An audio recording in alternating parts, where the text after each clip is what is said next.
I'm here today in the beautiful Lake District National Park, where I have got a treat for you, because I've got with me the world's cheapest tent. This cost 99p off eBay a few days ago. It finally arrived. I'm here to test it out.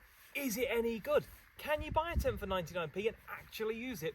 I suspect maybe not, but we're going to find out. And what a place to do that. Let's jump into it. Now, as you probably expect for a tent with the 99p, it doesn't have a brand name, or I don't know much about it. All I know is it's allegedly a 3-man tent, so we're going to find out. To start off with, we've got our, I think maybe our in and ground sheet by the looks of that. We've got what appear to be poles, nice bit of cardboard to actually line the whole thing. That does tell me that it probably hasn't been used before, because you might have got that out. And then we've of course got the outer, very nice colour, and some pegs. And I tell you what, it's all in pretty good condition. Doesn't actually look like it's been used before. Yeah, I'm quite impressed so far.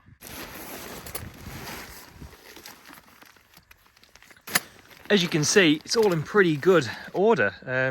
Yeah, really shocked for that price. I might have landed on something quite good here. What's funny about this is my telltale was the bag. Like, the bag is just, it's appalling. It's not really a hiking bag at all, which implied it was sort of just a festival tent. I haven't got it up yet. I don't know what it looks like, but I tell you what, just from the sort of outside quality of it, it's all right.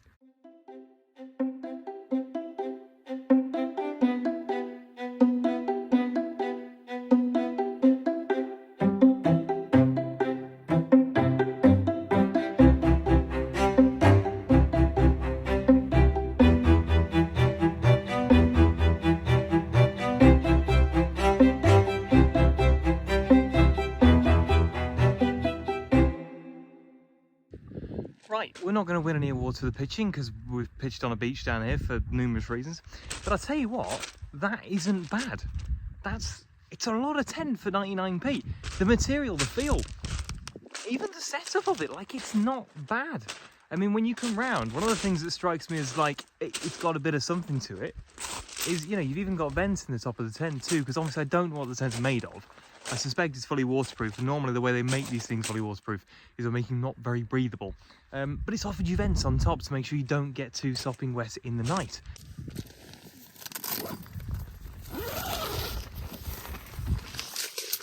Obviously, first got to welcome you to the spacey porch area we've got. Even got, well, I was to say panoramic views of the lake out there. But only we've got a porch for 99p. I got tents that are 100 times that and haven't got a porch with a window. Let's go into the main tent. I've got to be honest, I'm not sure what I was expecting to find in here really, but it's pretty basic. This is where we can see how our little Ozark tent does, you know, cost probably not very much when it's, you know, normally priced. We've got a pocket there. We've got a pocket on both sides, it's not bad. We've even got a little slit so you can pop a power supply out to the outside of the tent. Look at that. My Vangos don't have a power supply and somewhere to hang a head torch. I've just found some damning evidence inside this tent as to where it might have come from back in the day. And also why it's incredibly warm in here too. See that? Where is it? 100% polyester, the outer sheets, which is plastic basically. And yeah, it's got an Asda catalogue code on there, so there we go, that's where our tent originally came from. Now, the only problem is with polyester, basically plastic, is, as I suspected, it is fully waterproof. Or will be anyway, because it's like a plastic bag, but it feels like one in there. I mean, I was in that tent, and it's a cold day. I was in there for about 10 seconds, and I tell you what, you can feel how warm it gets in there so quickly. And that's how tents like that are a bit cheaper, is because they're not made of breathable material. They're just plastic bags that are orange. Very pretty though. Right, we're done with the niceties. It's time to start actually durability testing that tent. Okay, so what I've done is I've pitched it slightly better now just for this first test, because I wanted to try and make it reasonably fair. So the pegs are out as much as I can get them. Now what we're going to do is test the waterproofing of it. I've got a bucket, I've got a lake, and I've got a tent. I'm going to throw 50 buckets of water over the top of that thing to see if the inside stays dry. The way I'm going to find that out is by using this sheet of cardboard that we have as like a mini little me. We'll see. After 50 throws of water, will the insides be dry? Let's find out.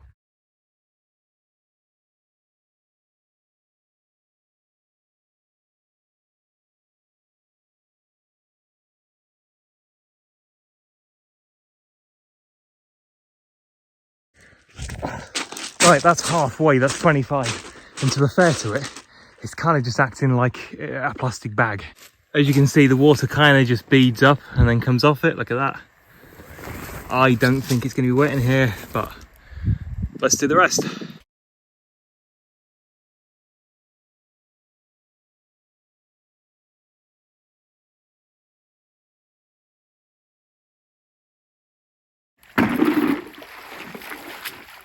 Final one.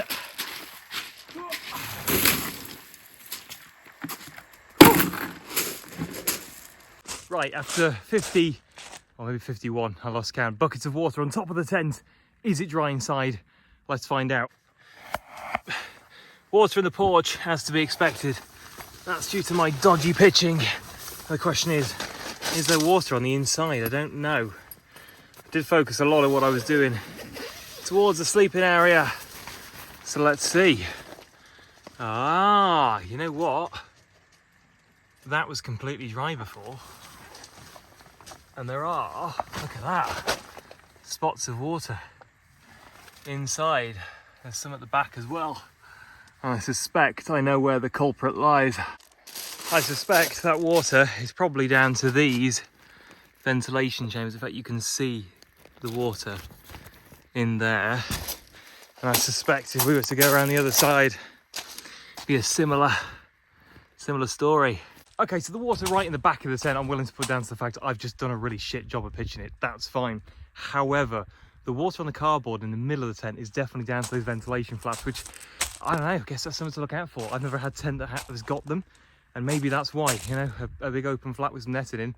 I mean, I did chuck a few of those buckets pretty sideways into the tent, but you've got to imagine, you get a driving rain or something like that, it is something that could happen. You could get rain coming sideways, it could get through those vents and into your tent, so that's to mark down for the cheapest tent in the world. Our next test is the rip test. Now we've got 4 different things to try this to see if we can get the material, mainly the outer, to actually rip. The first one is going to be just a wooden skewer like that. The second one is going to be something that might resemble slightly a bigger tent peg. So like just a big drill bit that I had in the van. So it's not too sharp, but just big enough that it could represent a bigger peg. We've then got one of its own pegs to see if we can rip it quite easily on its own. And then finally, something a bit sharper, a screw. I suspect we won't get to that, but let's find out. So we're going to be using this bit of material just on the door to test it and see how we get on. First is our wooden skewer. We're going to see if we can... Yeah, okay, so wooden skewer, we have managed to go through it with that. That wasn't very hard. That was a bit of a stab. Let's see if we can, if you were to slash it. Yeah, so from a slash point, it's a little bit better, but it's still not brilliant. Next level is, of course, our slightly bigger tent peg, or a drill bit in this case. We'll go for a fresh bit of canvas just over here, and we'll just see.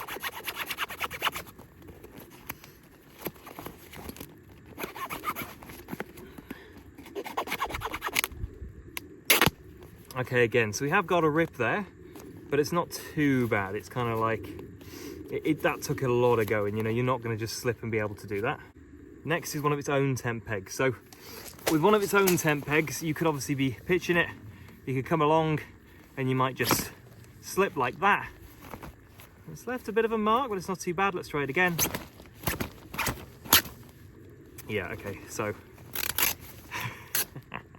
so I don't think we need to go to the screw. I think we've seen it all. We got cuts with our, I mean, wooden, you know, wooden little spatula to be fair.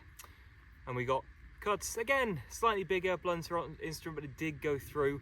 And then its own tent peg, which is probably the biggest risk. So, I mean, let's get real here. We're not pretending this is anything special. It's just a plastic tent.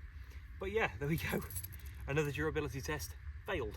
The final test, Chico's arrived for the final test. Hello, it's incredibly important. Yes, it's the final test, don't you know? Okay, this really is the final test. It's actually the reason I set up on a beach, because, you know, I'm responsible like that. Now, in fact, all modern tents are fire retardant.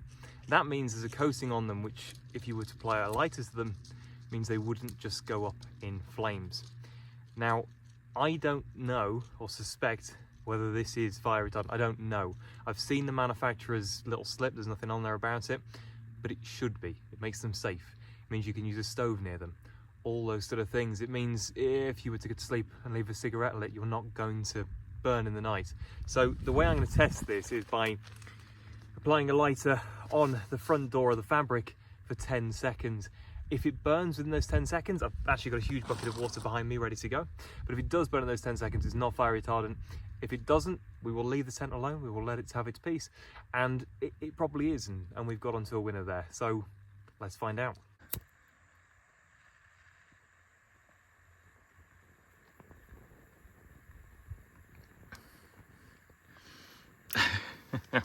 There you go, and as you can see, not incredibly fire retardant at all, just plastic burning away. We're going to pop that out before it gets too much. You can actually see the plastic melting and dripping off into the tent, but it is just continuing on instead of a big chain reaction there. That is not a safe tent to be in at all.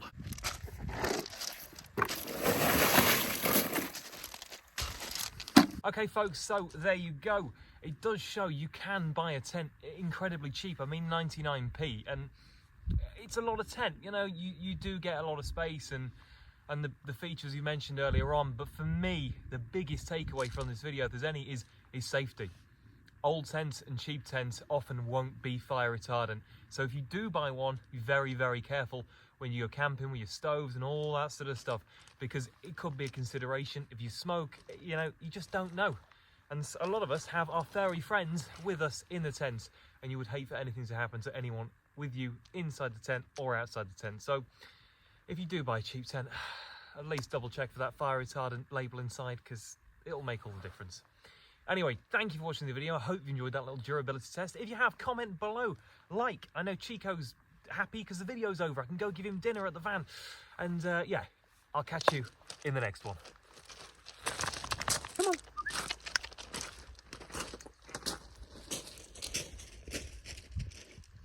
Just for anyone wondering, I like the Lake District as much as anyone else. The only thing left is the dry patch where the tent was, and that is all.